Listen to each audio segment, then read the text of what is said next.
Last night I was thinking about how crazy it was that I was pregnant a year ago. It still boggles my mind to think about. But that is where my story begins.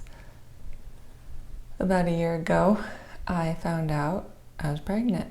I missed my period, so I went and took a pregnancy test. And it was positive, and I was shocked. I mean, it made sense because of certain things, but no, we had not been trying, and we had been trying to prevent, actually. And so I was not exactly thrilled, which made me feel pretty guilty. But that's a choice. Anyway, after finding out I was pregnant, I told my husband, and he was also shocked. But as the days went by, we got excited. And we were looking forward to having another baby after figuring out some life changes, such as the house we were living in. It was pretty small. It was a 3-bedroom. I already have 5 children, and each of those pregnancies went very well. So finding out I had a 6th time doing this, I was thinking about a lot of things. Like, it never dawned on me that anything could go wrong. But anyway, I just started to prepare myself mentally. I thought about how we needed a different vehicle because our van only has seats for 7.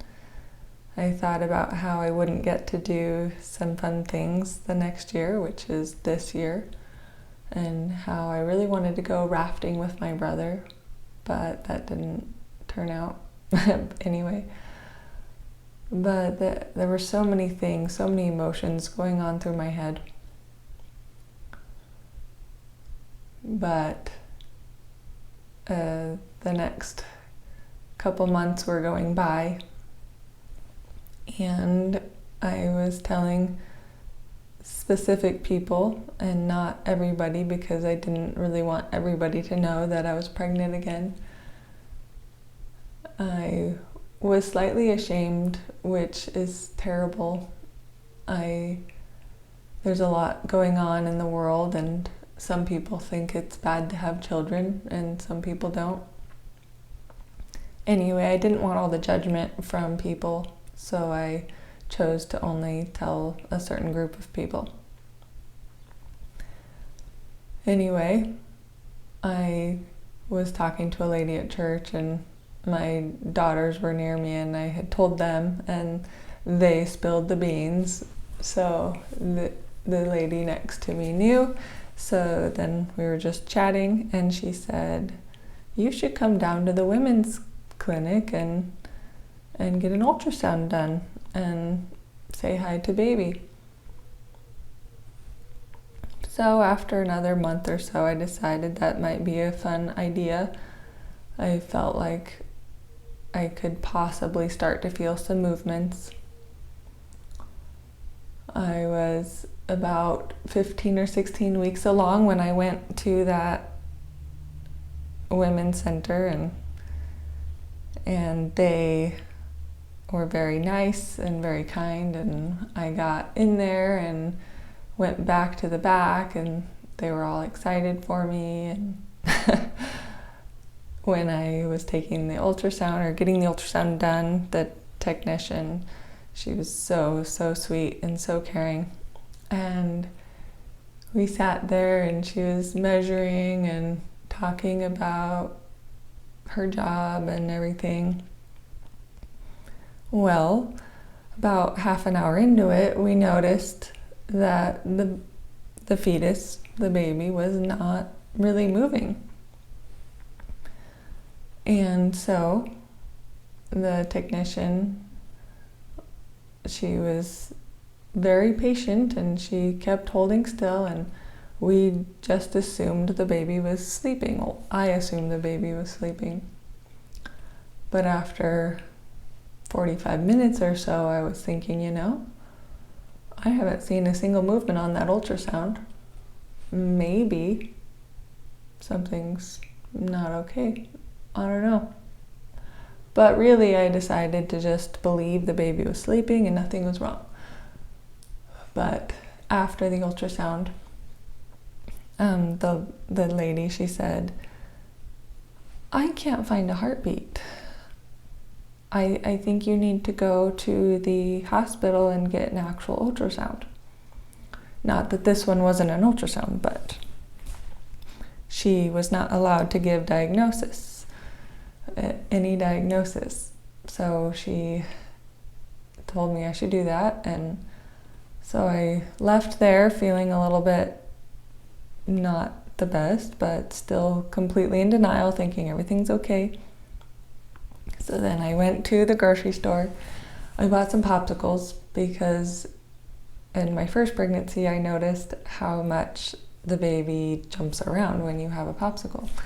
There's like straight sugar to the bloodstream. So I went and ate a popsicle. Nothing happened in my stomach. I ate another popsicle, and I was pretty sure that I could still feel movement, but apparently it was just a bunch of gas. So then after not feeling anything for 10-20 minutes after that popsicle, I realized, maybe there is no heartbeat. I don't know. So I started to drive home. It was a half-hour drive from there. And I called a couple people. I think I don't remember exactly who I called, but then I knew I needed to call my mom because she was watching my kiddos. So I called her, and it was pretty lame because I couldn't tell her. I didn't want to alarm her. So I thought about telling her, but I could hear my children in the background of the phone, so I didn't want to try and talk about something serious because my mom gets distracted easily with all the commotion of the children. So I didn't tell her, and then got back and acted like everything was fine. I know I told at least one person, one of my friends, and I wasn't sure what to do. But later that evening I decided I better tell my husband, and I was completely in denial still. I still thought that everything was fine. Baby was just too small to feel. I was about 15 weeks along, and so I didn't think anything was wrong. Anyway, I told my husband what the ultrasound tech had told me and how I should go have another ultrasound done. So he said, well, we'll go ahead and do that just to make sure. So I made an appointment at the hospital, went in still thinking I'm sure that I felt movement. I'm sure of it. I was so deluding myself, really, thinking that everything was fine. So get to the OBGYN, and then they lead me back. Well, first I had to wait in the office, in the waiting room for 20 minutes or so, and I just played a game on my phone, and I just wanted to take my mind off of what was going on in my life right then. So by the time I got to the back office, then got situated in a waiting, not a waiting room, but in one of the appointment rooms, then was left to be by my thoughts for a bit again, and so I just played the phone and game, and then when the doctor came in, and I turned it off real quick, and then she asked some questions, and I went to open my phone, and I was so embarrassed because the game was on. Anyway, it was just a bad experience still.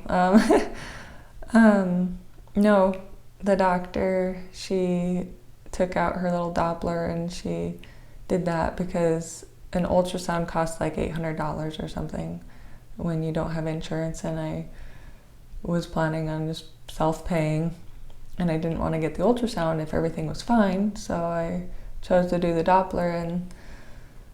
And so the doctor, she put the jelly on my stomach and listened for baby, and she tried for 5 whole minutes, and she moved it around and dug around and tried to feel, and not feel, but listen for baby's heartbeat. And she said every time she heard a heartbeat, she said, that's just you, that's your heartbeat, it's too slow.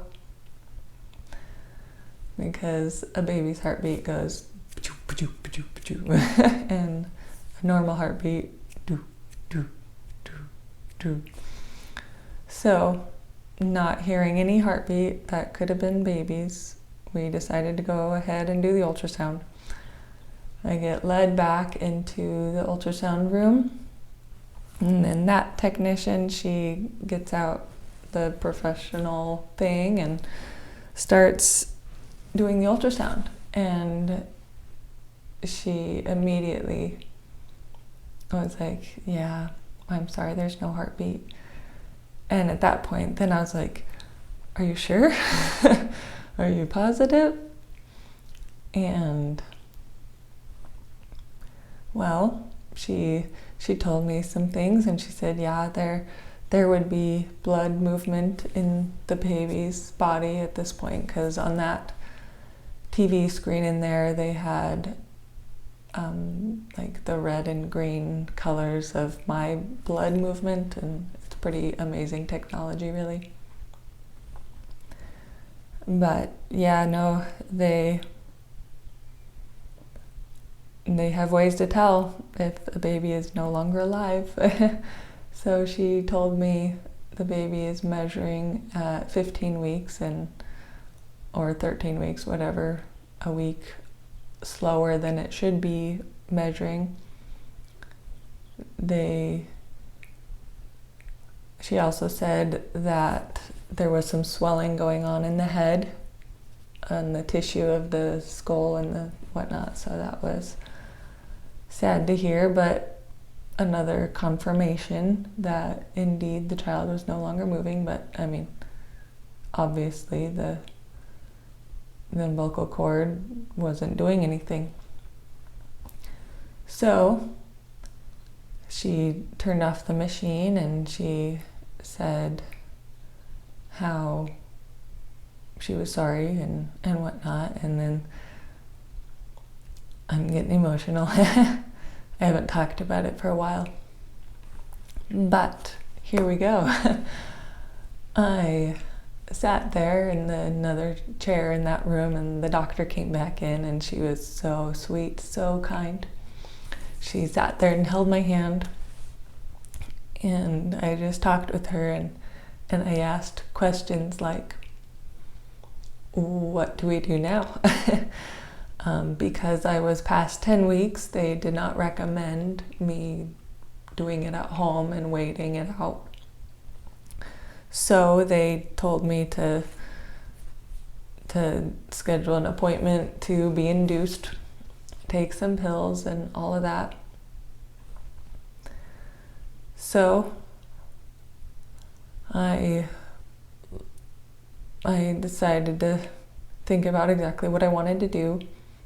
And they talked about how there is danger of having the child stay in me and possibly infection happen and all that. So they recommend I make the appointment. So I called my husband on the way home and a couple other people. And I think I told my mom at that point because there was no use hiding it anymore.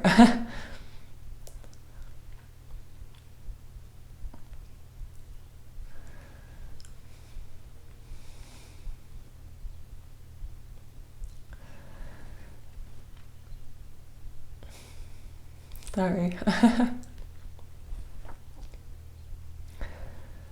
So I called to make the plan, and it happened to be on a Saturday morning.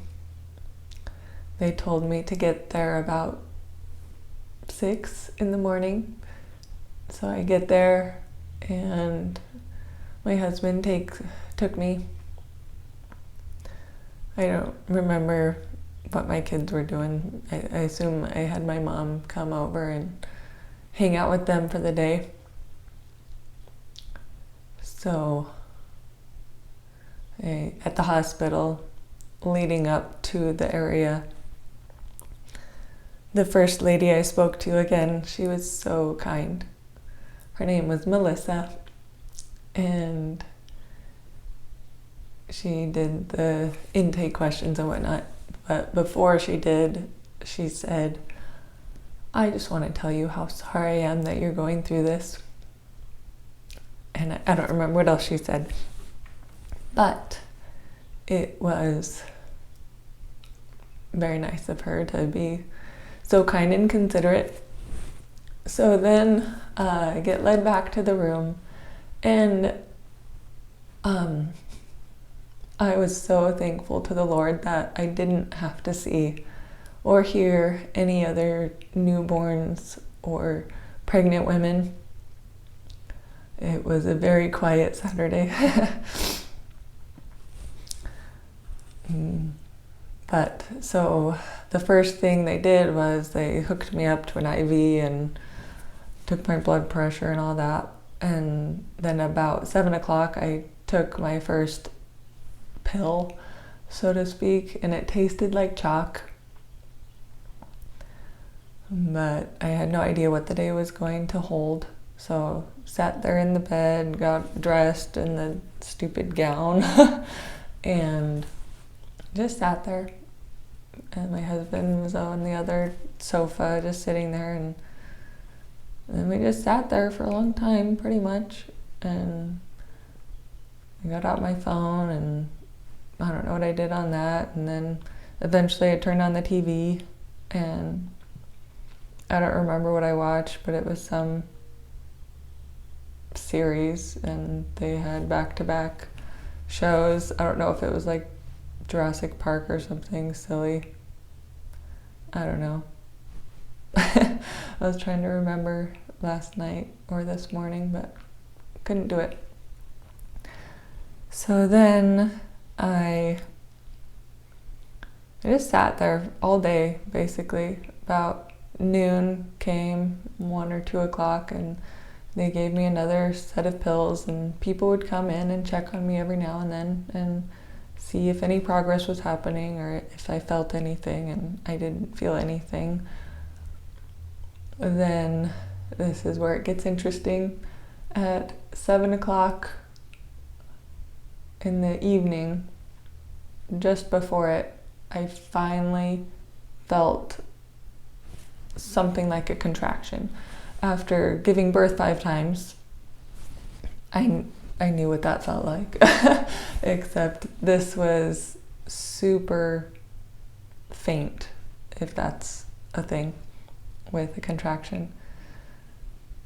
So I told the lady the nurse who came to check on me, and I said, "I think I finally feel something." And then she said, "Okay, well, we'll give you 1 more dose of your pills and then see." And I'm like, I don't know. Like, I was thinking, and I was like, I don't know if I really need that, but they know better, I guess. So that was fun. But real quick, there was a kind of a funny story in the middle of there. It was lunchtime, and my husband left to go get some food, and then he was out of the room, and I went to get up to go to the bathroom or something, and the IV fell over, and it was a terribly loud sound, and the nurse came running in asking, "Oh my goodness, what happened? Like, I've never had this happen before." And so I said, "Me neither." And so I gave her quite the scare, because I think what happened was I was tipping the bed up, and then the IV, just the whole tower fell over. It was very loud. Anyway, I know this is a long story, but here you are. If you made it this far, halfway through or so, I don't know how much longer I'll go. But just after 7, maybe like 7:20 or so, I felt like I was getting some blood down there. And from here on out, I just want you to know it might be too much information. I don't know how much I will censor it when I'm talking. So I'm sitting in the bed, and I hate making messes for people. I don't like doing that. But anyway, I could feel that there was some blood, and they always have those pads under you with the like doggy pads or whatever. And it was pretty intense, because then I was like, I think something's happening. I think I'm bleeding. And then the nurse went out or something, and then I was just sitting there, and then I felt a big gush. I felt just a gush. And I was like, I think I just had the baby. I turned to my husband and I was like, I think the baby just came out. And well, yep, so we called the nurse and she came in, and then the doctor had to come in, who was on call that weekend. And then they came over, and they, like, you have to just be wide open, right? Sorry about that again.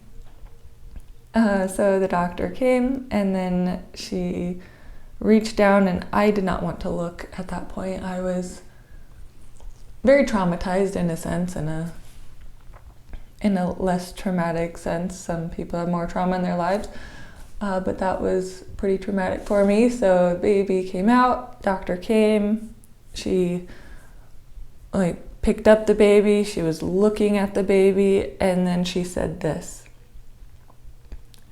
"Oh, do you want to know what happened?" And I was like, yes, sure do.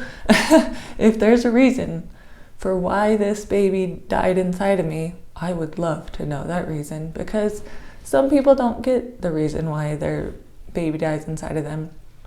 And for the past 3 days prior to that, I was racking my brain thinking about, what did I do to cause this? What happened? Did I do this, or did I eat too many gummy bears, or whatever went through my mind? I was a mess mentally. So the doctor said,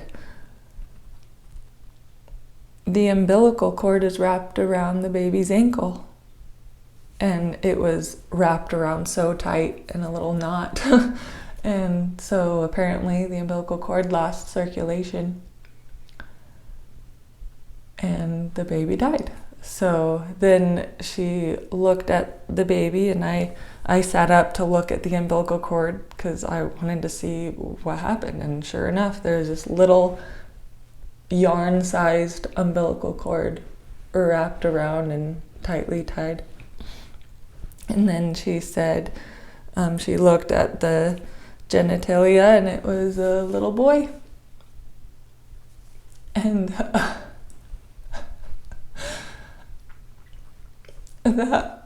that hurt. Mainly because, not because I didn't want a little girl, but I actually have 4 girls and 1 boy. And so now I have 4 girls and 2 boys, but one doesn't live here. Oh man.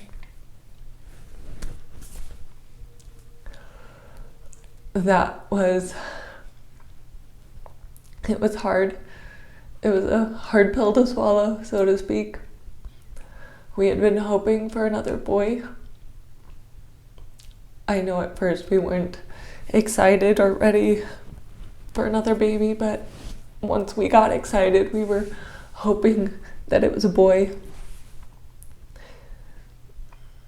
And with the first 4 girl pregnancies, I had quite a bit of morning sickness, and with my boy, I didn't have any morning sickness, and then with this boy again, I didn't have any morning sickness, but I did have a lot of aversions. Sorry about that. My phone stopped running. It stopped recording because I ran out of space. Anyway, I actually had finished my whole story, and so I'm going to try and pick up where it left off. So my husband and I, we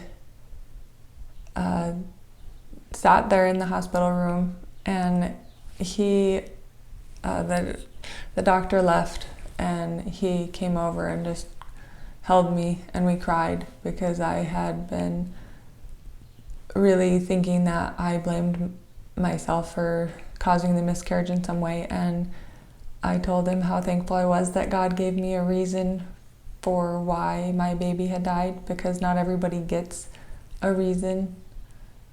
And so I was really thankful for that little blessing in this horrible time of having lost a child. I certainly don't wish it on anybody. When the nurses came back, one nurse was going to do the handprints and the feet print, and I wanted to take pictures of my child before they did that. And he was perfectly formed up to that point. He had all of his fingers, all of his toes. Like, he was a beautiful baby, except for having sat in me for a week or two, disintegrating, if you want to say that. He was swollen because he was the amniotic fluid was getting sucked in and everything. And, well, his skull was not fully formed, so it was a little bit jiggly, which was odd, but understandable. So then the nurse took the baby over to do that, and then they had a little gown that they dressed him up in. There's some program where women sew these little hospital gowns or nightgowns, I don't know what they are, but for this purpose of deceased newborns. And, well, that's when my husband went over to say his goodbyes, and we ended up naming him Jeremiah Dallas. And at first I did not like that name, but then the more I thought about it, the less I really cared to have my way in naming the child, because if that's how my husband could come to terms with what happened, then by all means. So we had the baby about 7, and then we were there for an hour or 2, and then we left between 9 and 10 and got home. Some after effects of everything. So the worst was seeing myself in the mirror and seeing my little pooch that had grown the 20 extra pounds, and just knowing that that's what a baby was going to be growing in. That was hard to see myself every day in the mirror. Also, it was kind of strange to see other pregnant people and other babies and be thinking about how I could have been having a baby in March, because my miscarriage happened in October of 2025, and so now it would have been a year after I found out I was pregnant, and so the baby was going to be born in March, so that was another hard month to experience. It wasn't horribly hard because I I came to terms with the fact that, yes, my baby had passed away, but God is still good. And God had a plan. I don't know what the plan was all the way, but I still put my hope in Him and trust that He loves me, and I mean, that's why He sent Jesus to earth, to save us from our sins, that if we believe in Him, we'll be saved. And so I put my hope in Jesus. And so I know, I choose to believe this. I don't know 100%, but I know that, well, again, I believe that my baby is with God in heaven, and that I chose to believe that if he were alive, Jeremiah would want me to be happy and keep living my life and take care of his siblings. I know he would probably tell me, Mom, I want you to be happy. Like, be happy, Mom. So that's what I choose to believe as I was going through everything. I still choose to believe that he would want me to be happy, and so I get to take care of all the other 5 children, and it's a good thing. It's a good blessing in life. Another thing I didn't like after the whole ordeal was seeing the hospital bill. Apparently it's $20,000 to go in and have a baby from morning to night. I didn't even spend the night. I just was there from 6 until 10. And that was like no insurance, which we found out later that we did have insurance. And so it dropped it down to like $5,000, which was a lot better. But I remembered being so angry at the hospital for charging that much.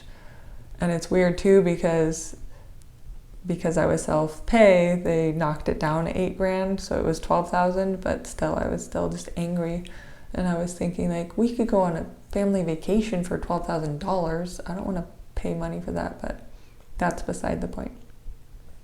I hope that my story helped you in some way. I hope that you don't have to go through this if you're watching it. But if you are watching it, I hope you can find some comfort and know that life does go on, even though it doesn't look the same, and the pain does get less. Definitely gets less. I still think about certain things, like what my son would look like if he were alive, and whether he'd look like me or my husband, and those are questions that we won't have answered on this side of heaven, is how I believe. And who knows if we'll actually see certain characteristics or traits, but I believe we will recognize each other in heaven. So if you have any questions, by all means, leave a question in the comments and I'll do my best to answer them as they come. All right. God bless you.